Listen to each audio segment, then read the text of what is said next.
예. 오늘 본문의 배경은 예수님의 생애 마지막 예루살렘 입성의 모습입니다. 말하자면 첫 번째 종려주일의 모습이지요. 우리도 다음 주일이 종려주일인데 예수님께서 나귀 새끼를 타고 예루살렘에 입성하신 것을 기념하는 절기입니다.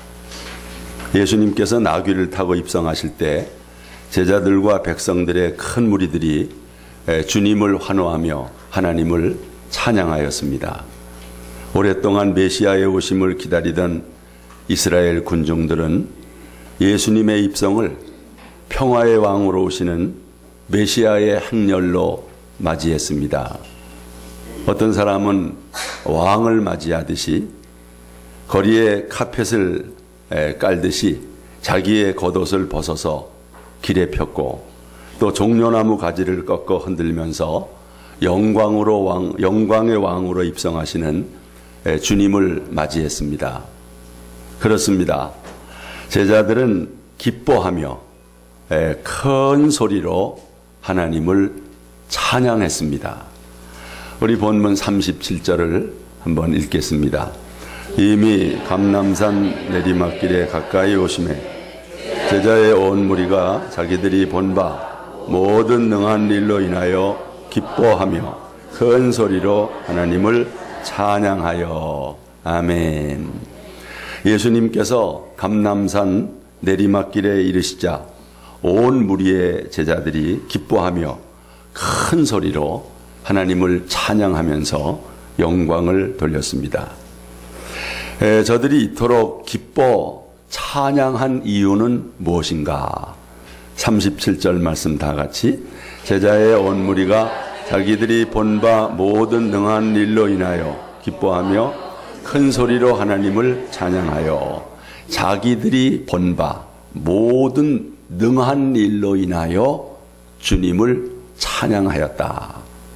백성들은 그동안에 예수님의 능하신 일들을 많이 목격했습니다.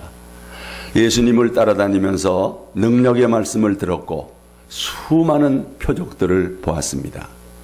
얼마 전에는 여리고에서 소경 바디모의 눈을 뜨게 하신 그런 일도 보았습니다. 그리고 더욱 놀라운 일은 베다니에서 죽은 나사로를 다시 살리는 이런 능한 일도 보았습니다. 이런 주님의 능한 일들이 백성들의 마음속에 메시아에 대한 기대감을 불러일으켰습니다. 아, 저분이야말로 하나님의 아들이시구나. 저분이 바로 그리스도, 메시아가 틀림없겠구나. 이런 공감대가 형성이 된 것입니다. 그 예수님이 나귀를 타시고 예루살렘에 입성하셨을 때 그들을 흥분시켰고 그래서 큰 소리로 찬양을 하게 된 것입니다. 그들의 찬양의 내용은 무엇이었나? 38절 말씀 다 같이. 찬송하리로다 주의 이름으로 오시는 왕이요 하늘에는 평화요 가장 높은 곳에는 영광이로다. 아멘. 찬송하리로다 주의 이름으로 오시는 왕이요 그랬습니다. 여기 왕은 다윗 왕의 그 왕통을 이어받은 자, 즉 메시아라고 하는 뜻입니다. 예루살렘에 입성하시는 예수님은 구원자가 되시고 만왕의 왕이심을 찬양한 것입니다. 또 저들은 찬양하기를 하늘에는 평화요 가장 높은 곳에는 영광이로다 이렇게 찬양했습니다. 여러분, 이 말은 어디서 많이 듣던 말 같지 않아요? 이거 어디서 있었던 말이죠? 그렇죠. 예수님께서 베들레헴에 탄생하셨을 때 천사들의 노래, 그 가사와 똑같진 않지만 흡사합니다. 바로 이런 찬양이 있었지요. 다 같이.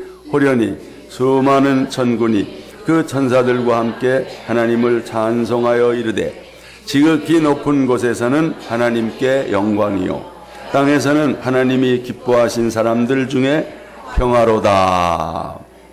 예수님께서 오신 목적은 하나님께 영광을 돌리고 사람들에게 평화를 주시기 위해서입니다. 예수님께서는 이 일을 이루시기 위해 십자가에 죽기까지 순종하셔서 구속사역을 완성하시고 하나님께 영광을 돌리셨습니다. 어떻든 주님의 예루살렘의 입성을 기뻐하며 큰 소리로 하나님을 찬양하는 무리들이 있었음은 참 감사한 일입니다. 그러나 모든 사람이 다 기뻐하며 찬양한 것은 아닙니다. 그중 바리새인들은 찬양은커녕 이 찬양하는 사람들을 못하게 참 가로막은 거지요. 바리새인들은 오히려 찬양하는 사람들을 진정시키라고 주님께 강력하게 항의를 했습니다. 39절 말씀 다 같이 무리 중 어떤 바리새인들이 말하되 여러분 이 말씀을 현대인의 성경으로 다시 한번 읽겠습니다. 무리 가운데 섞여 있던 바리새파 사람들 몇이 예수께 말하였다. 선생님을 따르는 사람들이 저런 말을 하고 있는데 왜 꾸짖지 않으십니까? 저런 말. 과연 이 저런 말이 뭘까요? 아니 예수님, 저 무지한 사람들이 저런 말을 하는데 왜 예수님 책망하지 않으십니까? 여러분, 바리새인들은 예수님께 찬양하는 백성들을 책망하고 꾸짖으라고 요구했습니다. 왜 그랬을까요? 뭐 이유는 간단하지요. 저들은 예수님을 메시아로 인정하지 않기 때문입니다. 그래서 예수님이 메시아로 칭송 듣는 것은 합당치 않다는 것입니다. 백성들의 저런 찬송은 하나님을 모독하는 것으로 당장 금지시켜야 한다는 것입니다. 백성들로 하여금 불경죄를 짓지 않도록 막아야 한다는 것입니다. 여러분도 바리새인의 이런 말에 동의를 하십니까? 아니지요. 이 예수님에 대해서 바리새인들의 끈질긴 의혹 중에 하나가 예수, 당신은 누구요? 당신은 도대체 누구요? 이 의문입니다. 이 의문에 대해서 예수님은 이렇게 답변하셨지요. 다 같이 나와 아버지는 하나이니라 하신대 유대인들이 다시 돌을 들어 치려 하거늘. 당신이 누구요? 그때 예수님은 나와 아버지 하나님은 하나다. 이건 무슨 말이에요? 내가 하나님이다. 나를 본 자는 아버지를 보았다. 삼위일체 성부, 성자, 하나님의 일체를 말씀하시는 거예요. 이때 바리새인들이 돌을 들어서 예수님을 죽이려고 해요. 왜? 신성 모독의 죄다. 참남하다. 어찌 내가 하나님이라고 말하느냐. 이런 바리새인들이 찬양하는 백성들을 책망하고 꾸짖으라고 예수님께 요구한 것입니다. 예수를 메시아로 믿지 않는 저들의 귀엔 찬송소리가 아주 시끄러운 소음으로밖에 들리지 않았던 것입니다. 여러분, 오늘날에도 바리새인들처럼 찬송을 싫어하는 사람들이 있을까요? 없을까요? 네. 아니 뭐 믿지 않는 사람들이야 대부분 찬송소리 뭐 싫겠지요. 뭐 좋을 리가 있겠습니까? 뭐 하나님을 믿지 않는데 하나님을 찬양하는 소리가 뭐 그렇게 좋겠습니까? 네. 전에 어느 목사님이 교회 개척을 했는데, 어느 목사님도 아니에요. 여기 성민교회 신목사님인데, 저 가능동에서 개척을 했는데, 그 뭐 개척이니까 그냥 무슨 저 헌집을 하나 개조해서 예배를 드리니 오죽 예배 드릴 때 찬송 소리가 옆집에 뭐 그냥 다 들리지요. 그래서 싸움이 벌어졌는데 세상에 그 옆집이 스피커를 그 교회에다가 들이대고 그냥 유행가를 틀어놨어요. 동백아가씨 그냥 막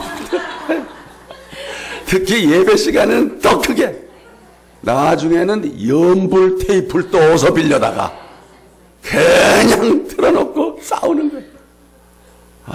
이거 참 오죽 그냥 찬송 소리가 듣기 싫으면 참 그렇게 했어요.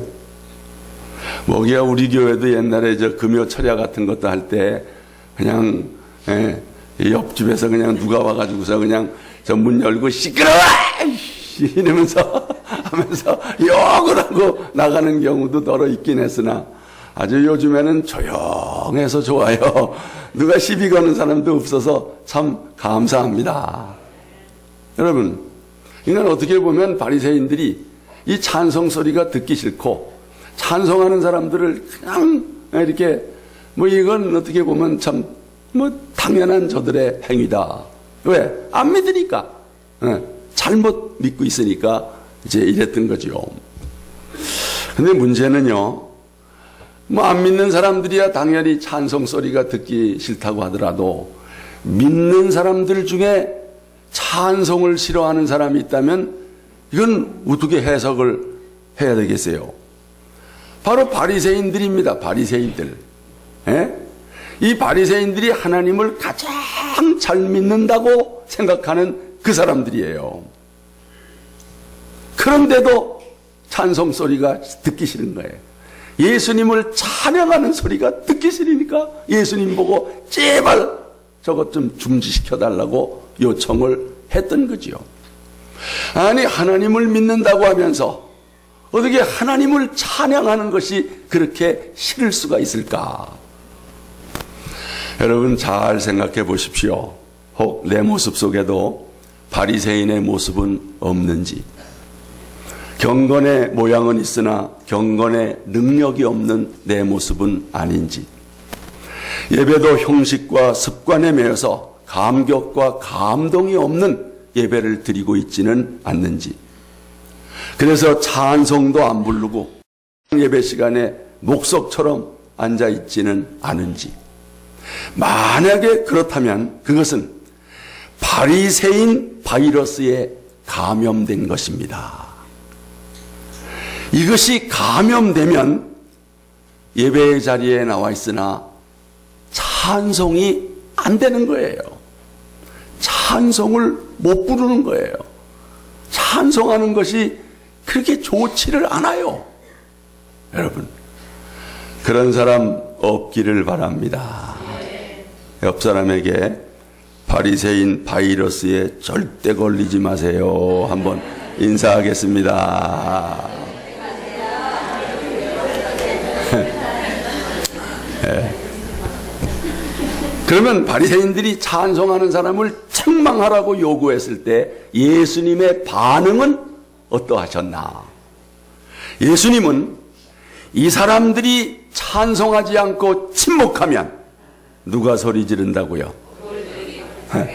돌멩이가 소리 지를 것이다.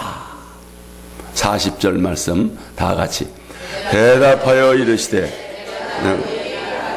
만일 이 사람들이 침묵하면 돌들이 소리 지르리라. 한마디로 바리새인들의 요청을 일축하시고 묵살해 버리신 것입니다. 그러면서 그들이 잠잠하면 길에 있는 돌들이 소리칠 것이다. 이렇게 말씀하셨어요. 이 말씀의 의미는 뭘까? 예수님을 환영하고 찬송하는 일은 마땅한 일이다. 결코 중단되어서는 안 된다. 이런 말씀이에요. 예수님을 메시아로 환호하는 저들의 찬양이 지극히 당연하다. 그런 말씀. 그럼에도 찬양하지 않고 침묵한다면 오히려 돌들이 아우성치는 일들이 있게 될 것이다. 이런 말씀. 이 말씀은 주님을 찬양하는 것 때문에 어떠한 물리적 위험이나 고난이 닥친다고 해도 굽힘 없이 하나님을 찬양해야 합니다. 이것을 일깨우는 말씀입니다. 그리고 마땅히 찬양해야 함에도 불구하고 침묵하는 것은 뭐가 된다? 죄가 되는 거죠. 죄가 된다. 돌들이 소리 지르리라. 바리새인에게 대한 경고의 말씀입니다. 여러분, 이 바리새인이 누굽니까? 명색이 경건한 자요, 성경을 잘 아는 자요, 안식일을 철저히 지키고 텃밭에 채소까지도 11조를 드리고 정해진 시간이 되면 기도하고 금식 기도도 철저히 하는 사람들, 유대인 중에 엘리트 그룹이요 신앙의 지도자들입니다. 그런데도 어찌하여 하나님을 찬양하는 일이 그토록 싫었던지요.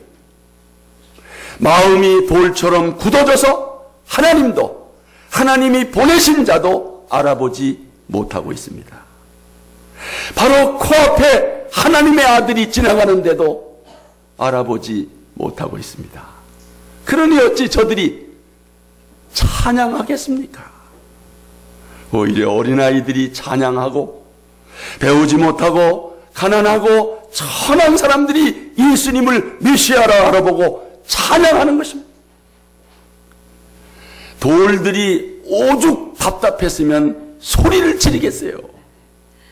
여러분, 과연 돌들이 소리 지를 수 있을까요? 있어요. 왜? 하나님은 돌들로도 뭐를 만들 수 있다고 그랬어요? 돌들로도 아브라함의 자손을 만들 수 있다. 이 말씀이죠. 다 같이 속으로 아브라함이 우리 조상이라고.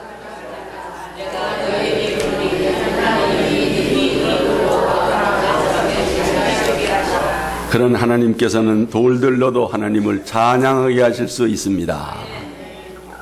예수님은 벙어리의 입을 열어 말하게 하시는 분입니다. 그런 분이라면 돌들이 소리쳐 찬양하게 하실 수 있습니다. 찬양하지 않을 뿐만 아니라 찬양하는 사람까지 가로막는 이 바리새인들은 마치 뭐만도 못한 사람이에요. 돌만도 못한 사람. 왜? 돌들이 답답한 거야. 하나님의 아들이 입성하는데, 저 하나님을 찬양해야 되는데 찬양도 못하고 찬양하는 사람을 못하게 만드는 저 바리새인들을 볼 때 돌들이 답답해서 소리를 지른다.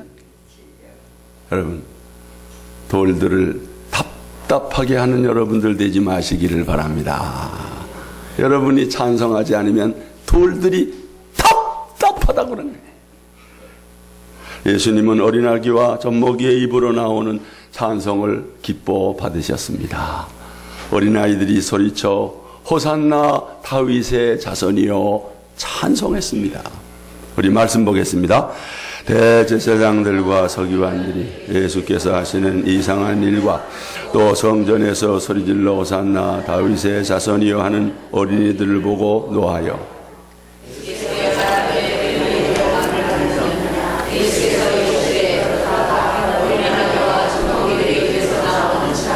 온전케 하셨나이다 함을 너희가 읽어본 일이 없느냐 하시고. 아멘. 예수님은 어린아이들의 찬양을 기뻐 받으셨습니다. 여러분, 돌들이 소리 지르기 전에 하나님을 찬양하는 여러분들 되시기를 축복합니다. 그렇습니다. 성령의 은혜를 체험한 성도들은 기뻐서 찬양하지 않을 수 없습니다. 우리는 예수님의 예루살렘 입성을 기뻐하는 제자들의 무리들을 보았고요. 또 그 찬양을 싫어하고 가로막는 바리새인들의 모습도 보고 있습니다. 여기서 한 가지 깊이 생각할 것은 바리새인들에게는 아예 찬송을 기대하지 않았습니다. 왜요? 그들은 예수를 메시아로 안 믿으니까, 예수님을 하나님의 아들로 안 믿으니까. 그러니까 뭐 그들에게 찬송은 기대할 수 없고 반대만 안 해도 감사할 건데 반대는 했지요. 그래도 주님을 찬양하는 이 제자들의 무리가 있었다는 건 다행입니다. 여기 제자하면 12제자만을 말하는 거 아니죠. 그 당시에 예수 믿고 따르는 사람들, 제자의 무리들. 만약에 그 제자의 무리들마저 침묵했더라면 돌들이 소리를 지르며 주님을 환영했을 것입니다. 근데요, 만약에 여러분과 제가 찬양하지 않는다면 돌들이 소리만 지르지 않아요. 소리 지르는 것 가지고는 부족합니다. 아마 돌들이 함성을 질렀을 것입니다. 왜요? 제자들의 믿음과 우리의 믿음은 다릅니다. 뭐가 다를까요? 제자들은 예수님이 하늘에는 평화요 가장 높은 곳에는 영광이라고 찬송했지만 의미는 잘 몰랐어요. 왜? 그때는 십자가 사건 전입니다. 예수님 부활 전입니다. 성령 강림 전입니다.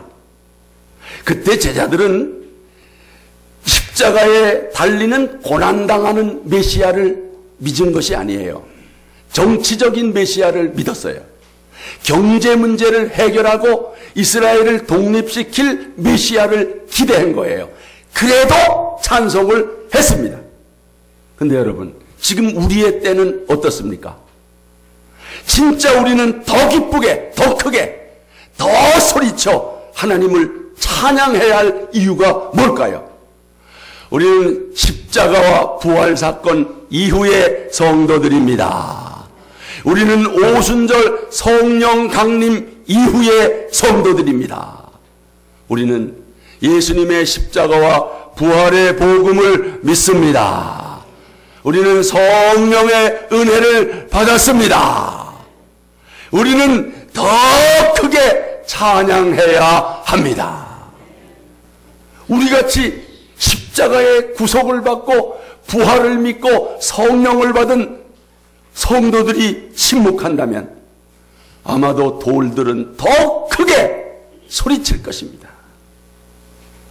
성도 여러분, 뭐 여기는 바리새인과 같은 분은 없겠지요. 그냥 찬양이 아주 싫고 남이 찬양 부르는 것도 싫고 그런 사람을 욕하고 비난하는 사람이 있다면 그런 사람이 바리새인 교인이죠.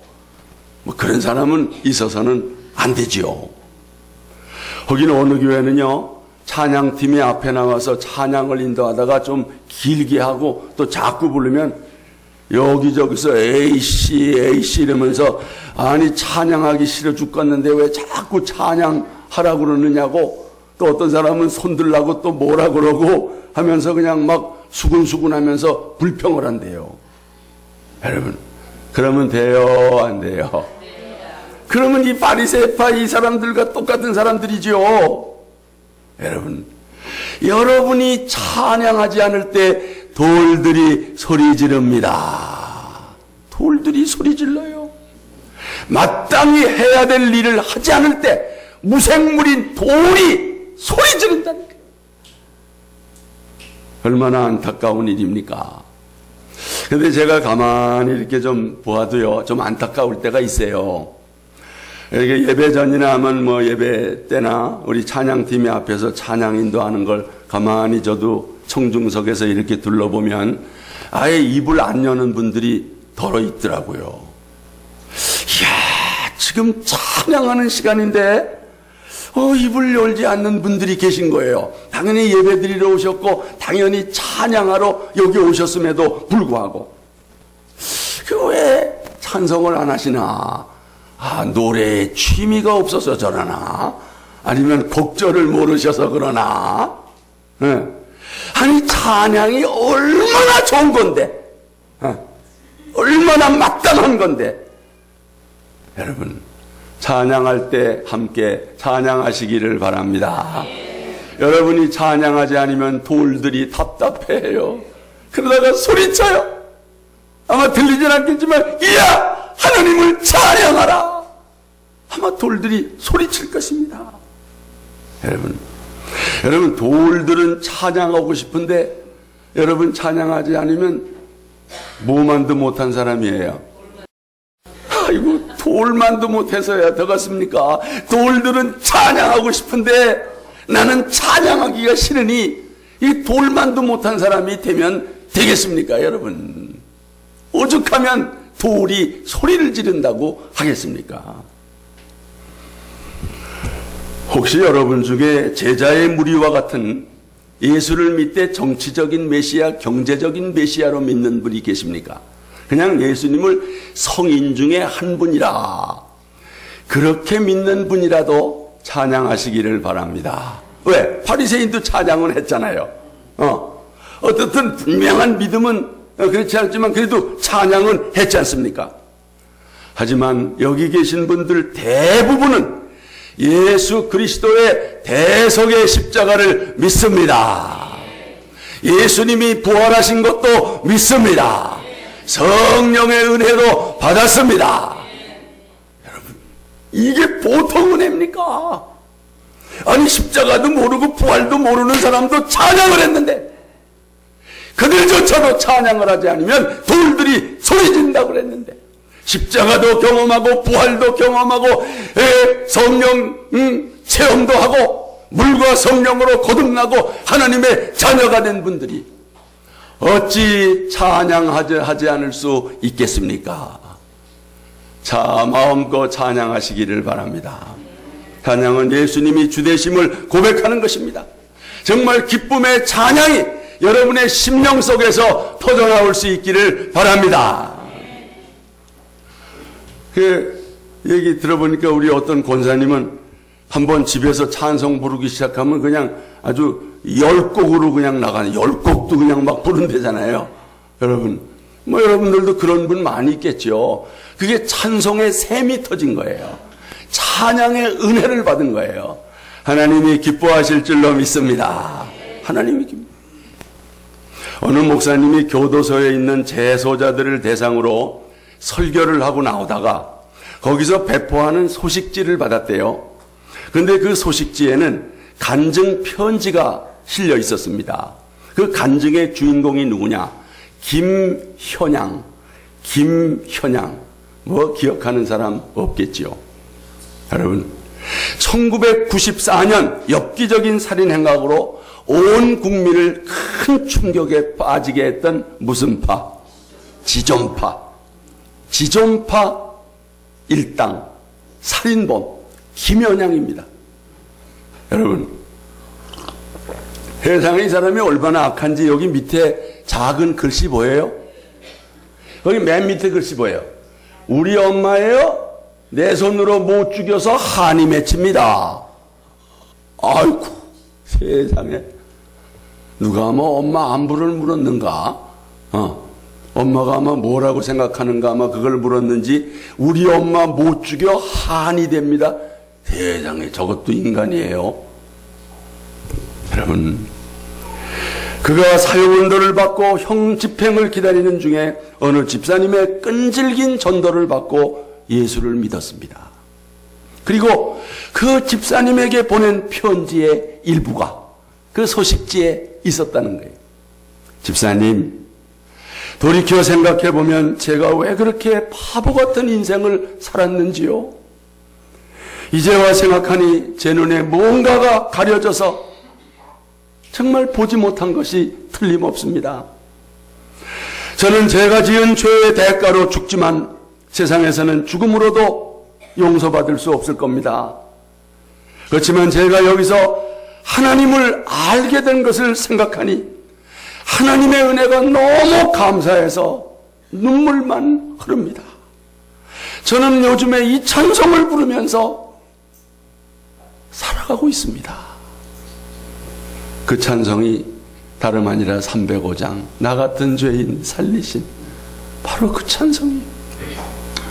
여러분, 어찌 찬송이 그만의 찬송이겠어요? 여러분과 저의 찬송인 줄로 믿습니다. 우리도 죄의 삭은 사망이요 죄 짓고 사망을 향해 가던 우리가 예수 믿고 구원받아 영생을 얻게 되었으니 감사 찬양합니다.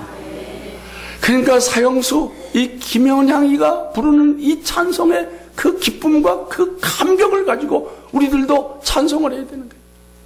자, 우리 한번 이 찬송을 불러볼 때 지금까지 찬송 부르면서 한 번도 입을 연 적이 없는 분들 오늘 한번 입을 여시기를 바랍니다. 입을 여시기를 바랍니다. 지난 주일날은 기도할 때 눈 뜨고 있는 사람들 안 됩니다 그랬는데 오늘은 찬송할 때 입 안 여는 분들은 안 됩니다. 나 같은 죄인 살리신 우리 함께 다 같이 다 한 사람도 빠짐없이 한번 찬양하겠습니다.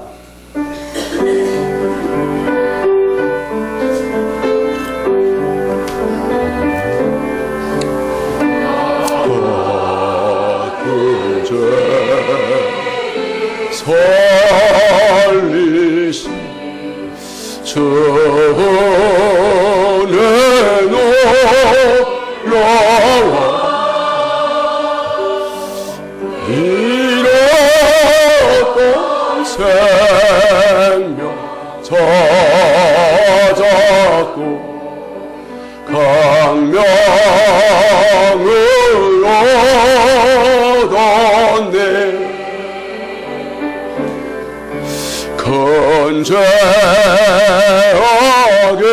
건재하게서 건지신 전에 고마워 나 처음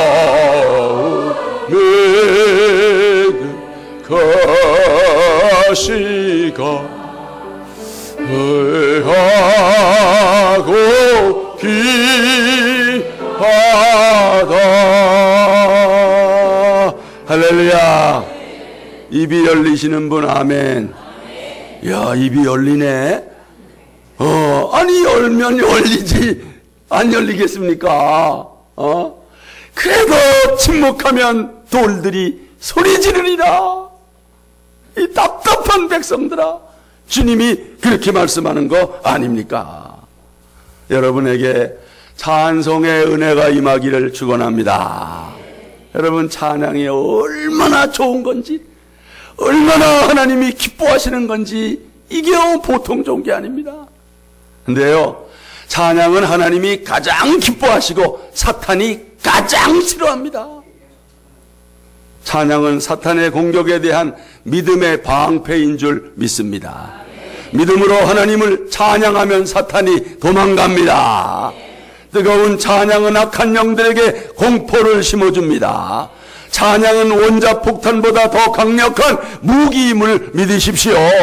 찬양의 중화기를 사용해서 영적 싸움에 승리하시기를 바랍니다. 찬양은 하나님을 기쁘시게 합니다. 하나님께서 찬송을 얼마나 기뻐하는지, 여러분, 큰 황소를 제물로 드리는 것보다 여러분의 입술에 찬양을 기뻐하십니다. 우리 찬양대가 그 하나님을 찬양할 때 하나님이 얼마나 기뻐하실지요. 여러분, 스폴전 목사님이 이런 말을 했어요. 하나님의 자비로 인해 우리가 하나님을 찬양하면 그 자비를 연장하는 것이고, 불행으로 인하여 하나님을 찬양하면 그 불행을 끝내는 것이다.